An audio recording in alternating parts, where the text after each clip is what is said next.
Bonjour tout le monde, c'est Vincent Dulion et aujourd'hui on va parler religion. Précisément, on va parler d'une discussion que j'ai eue pendant le temps des fêtes avec un ami américain et qui m'a fait réfléchir. Cet ami-là a ses propres croyances que je vais qualifier par simplicité de Wicca-friendly. Parmi les dieux qu'il vénère, on compte quelques dieux nordiques et de plus en plus les Valkyries.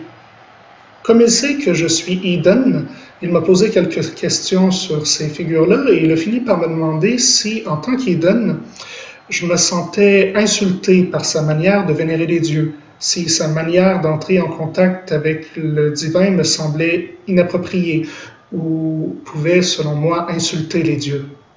Et c'est vrai qu'il peut y avoir un peu de chicane entre les Wiccans et les Eden. Alors, dans la vraie vie, ça n'a pas lieu. La plupart des Eden et des Wiccans avec lesquels je discute s'entendent très bien, face à face. Mais on a une magnifique invention qui s'appelle l'Internet. Et sur l'Internet, oui, des fois, ça brasse. Aujourd'hui, j'ai envie de vous parler de ce qui me semble être les principales raisons de ces chicanes-là. Avant de commencer, je dois vous prévenir, la Wicca et l'Edenerie, c'est des mouvements très vastes qui ont beaucoup de sous-traditions et de sous-variétés. Pour être capable de vous parler des deux en même temps dans une vidéo qui ne dure pas 4 heures, je vais être obligé de traiter des grandes tendances et de faire des grosses généralisations. Maintenant que c'est dit, c'est parti. Pour les Wiccans que j'ai rencontrés, la base de leur religion, c'est vraiment dresser le cercle, appeler les éléments, etc. Pour eux, les panthéons sont tout à fait interchangeables, voire mélangeables. Donc, le premier réflexe qu'ils ont eu lorsqu'ils ont entendu parler de l'Edenerie, ça a été de se dire « ça doit être à peu près comme la Wicca, mais ils vénèrent des dieux nordiques. » Faux! Là, je lance ça à la blague, faites-vous-en pas. Mais si je prends la peine de faire une vidéo là-dessus, c'est qu'il doit exister des différences. C'est vrai que vu de l'extérieur, il peut sembler y avoir des similarités. On peut se dire qu'un kindred, c'est un coven, qu'un Gothi, c'est comme une prêtresse, ou encore qu'un Blot, c'est un peu comme un cercle, un sabbat ou un esbat. Mais exactement comme les mots actually et actuellement, c'est des faux amis. Commençons par quelques vraies similarités entre les deux religions. Les deux sont des religions modernes, mais puisant dans des traditions plus anciennes. Les pratiquants des deux religions ressentent une grande connexion à la Terre et aux êtres qui vivent sur Terre. Et dans les deux cas, on n'a pas besoin d'un spécialiste. Chacun peut faire chez soi les rituels élémentaires de la religion. On n'a pas besoin d'un curé pour nous donner la messe. Mais une fois qu'on a atteint ce stade-là, on trouve de plus en plus de différences et de moins en moins de similarités dans ce qui, de l'extérieur pourtant, semble être des points communs entre les deux religions. On va prendre quelques exemples et on va commencer par ce qui semblerait être le plus évident, le polythéisme.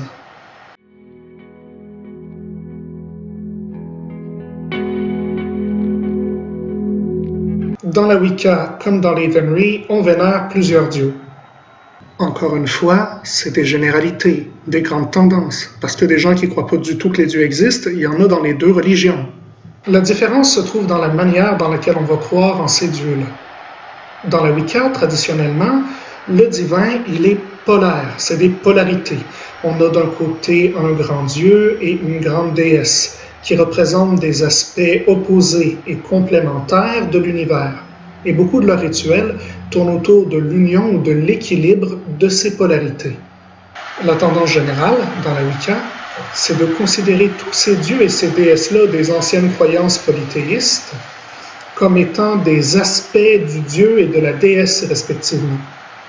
Donc chez les Wiccans, Thor, Odin, Loki, c'est des aspects différents du grand dieu.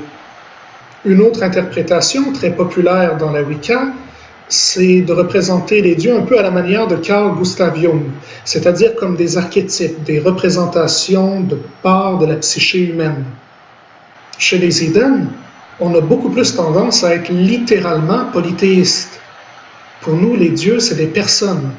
Et Thor et Odin, c'est des personnes différentes. Ce n'est pas des aspects différents d'un même grand dieu. Et évidemment, notre manière de comprendre les dieux va avoir une grande influence sur notre attitude à l'égard des dieux. Dans l'Edenry, les dieux, c'est des personnes, des amis ou des voisins, avec qui on entre dans un réseau d'alliances à l'aide d'un cycle de dons et de contre-dons. Tandis que dans la Wicca, les dieux sont généralement soit des archétypes que l'on va aller réveiller à l'aide de moyens rituels, de la magie, ou encore des dieux que l'on va vénérer, à qui on va vouer un culte dans le but de s'en approcher symboliquement et de pouvoir hériter de leurs dons, de leur sagesse, de leur bienveillance. Encore une fois, par le même moyen, la magie. Et comme c'est une autre grosse différence, parlons-en de la magie.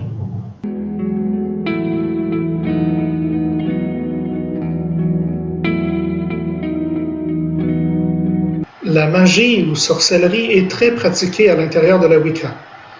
Pas par tout le monde. Il y a des Wiccans qui ne sont pas des witches, mais c'est plutôt la minorité. Les formes de cette magie-là peuvent être très très variées, dépendant du pratiquant. Mais il y a des éléments qui sont globalement toujours là. Dresser un cercle et les invocations aux 4 éléments, faits aux points cardinaux par exemple. Or, ces éléments, comme la polarité du divin très chère à la Wicca, c'est des héritages de la WCM. On pourrait dire qu'à l'intérieur de leur cercle, nos amis Wiccans se livrent à des pratiques religieuses, à la pratique de la sorcellerie, ou aux deux, voire même assez souvent les deux, qui chez eux se mélangent très bien l'un l'autre. Le Blot, qui est le rituel fondamental chez les Eden, ne ressemble pas du tout à ce qui se passe à l'intérieur d'un cercle Wiccan, en fait. Déjà, c'est un rite strictement religieux, qui s'apparente plutôt à une cérémonie d'échange de cadeaux ou à l'idée d'aller prendre une bière avec un ami. Si la disposition du groupe en forme de cercle est populaire en Amérique du Nord, c'est surtout parce que c'est plus convivial. Mais on ne dresse pas un cercle comme dans les rituels Wiccan. Puis ceux parmi nous qui font le choix de s'intéresser aux 4 ou aux 6 directions parfois, n'y associent pas des éléments. Ça a un tout autre sens dans l'Edenry. Et pendant qu'on parle de cercle, il faut parler de l'organisation qu'il y a derrière. La Wicca est traditionnellement une religion initiatique. On y progresse en traversant différents degrés, différents rites initiatiques, dont les prêtresses dans les covens sont dépositaires. C'est pas un processus obligatoire. Il existe des Wiccans solitaires. Mais traditionnellement, en coven, c'est plutôt comme ça que ça se passe. Mais l'Edenry n'est pas une religion initiatique. Et donc, les Kindred ne remplissent pas cette fonction-là que peuvent remplir les coven Wiccan. Les Gothi et Guthia dans l'Edenry, les prêtres et les prêtresses, ne remplissent pas cette fonction-là d'initiateur. En fait, il arrive qu'ils soient élus comme n'importe quel autre poste d'office ou qu'un Kindred choisisse de ne juste pas avoir de Gothi ou de Guthia. Il n'y a pas du tout cette idée-là selon laquelle on progresse par des niveaux, des degrés. Cette idée-là de degré initiatique, de progression spirituelle par étapes, est un autre héritage de la WCM. Maintenant, ne me faites pas dire ce que j'ai pas dit. Il y a évidemment des gens qui pratiquent la magie ou la sorcellerie à l'intérieur de l'Edenry. C'est juste que c'est un trait beaucoup moins commun, beaucoup moins dominant que dans la Wicca. Ces différences-là peuvent causer des erreurs d'interprétation lorsque les Wiccans et les Eden se parlent, et ça peut amener à des problèmes. Mais la vraie source de chicane, c'est l'histoire.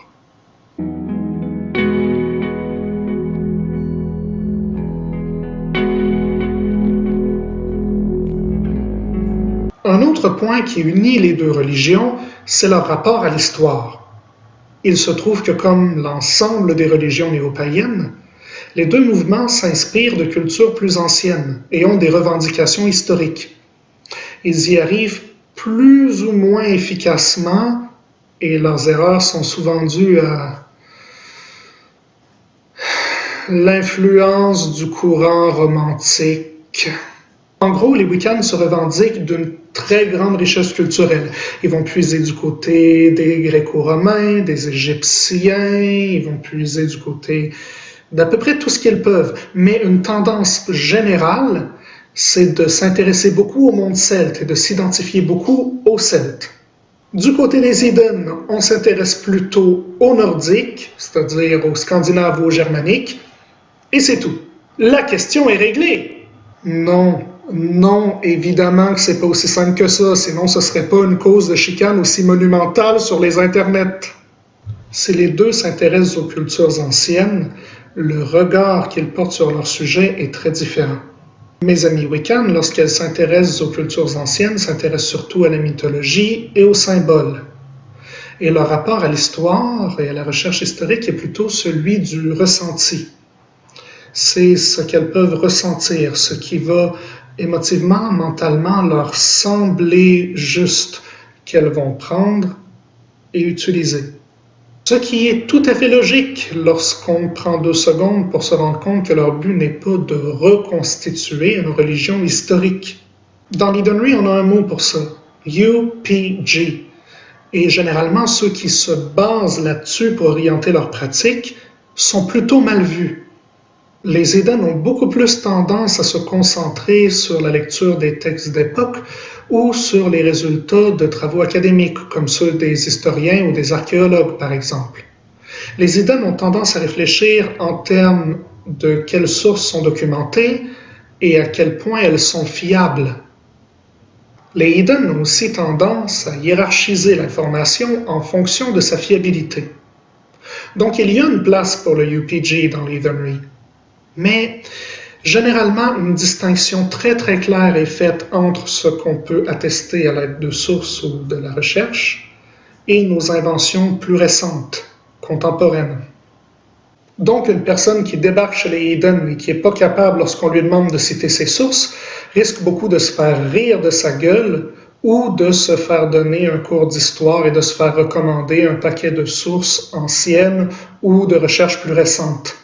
Tandis que dans la Wicca, l'intérêt pour les sources académiques varie beaucoup d'une personne à l'autre. Certains y tiennent beaucoup, d'autres pas du tout. Mais ce qui ne changera pas, c'est qu'une personne qui se pointe chez les Wiccans en venant leur dire que leur tradition est historiquement improbable ou fausse, c'est très impoli et ça les insulte. Et c'est comme ça que sur Internet, une fois de temps en temps, c'est le clash, surtout lorsqu'ils partagent régulièrement des espaces communs. Dans ces moments-là, une des plus grosses frustrations des Eden sur les médias sociaux, c'est de se faire expliquer nos propres croyances et nos propres dieux d'un point de vue Wiccan, parce que la personne d'en face n'a pas tout à fait compris qu'on ne pratiquait pas la même religion. Et mes amis Wiccans qui ont voulu m'en parler m'ont exprimé que c'était très désagréable pour eux de se faire dire que leur croyance, leur religion n'était pas du tout valide puisque c'était du UPG. Comme quoi le fait de mal comprendre l'autre, ça vient des deux côtés. D'ailleurs, si vous êtes Wiccan et que vous avez été pogné dans une de ces guéguerres-là sur les réseaux sociaux, n'hésitez pas à m'écrire dans les commentaires ce qui vous est venu vraiment vous chercher, vous frustrer. Parce que moi, je suis plutôt Eden et je ne sais pas nécessairement comment ça se passe de l'autre côté. Pour conclure, à mon ami américain, je lui ai répondu que non, évidemment, je n'étais pas offensé par ce qu'il faisait. Lui et moi, on n'a pas la même pratique. Évidemment qu'on va faire les choses différemment. C'est pas comme s'il venait me dire comment pratiquer. Je suis sûr que s'il venait qu'à participer à un bloat, il aurait l'intelligence de demander comment ça se fait et d'agir à Rome comme chez les Romains. D'autant que ça peut varier beaucoup d'un groupe à l'autre. C'est toujours une bonne idée de poser la question. Non, ceux qui, moi, m'énervent, ceux qui, pour moi, insultent les dieux et salissent ma religion, c'est quelques groupes de néo-nazis qui font un peu comme les nazis historiques et enrobent leurs idées politiques de symboles mystiques et de référents culturels pour pouvoir appeler organisation religieuse, ce qui en fait est un camp de recrutement dans lequel on vise à ratisser plus large. C'était Vincent Dulion, j'espère que la vidéo d'aujourd'hui vous a plu. Ciao!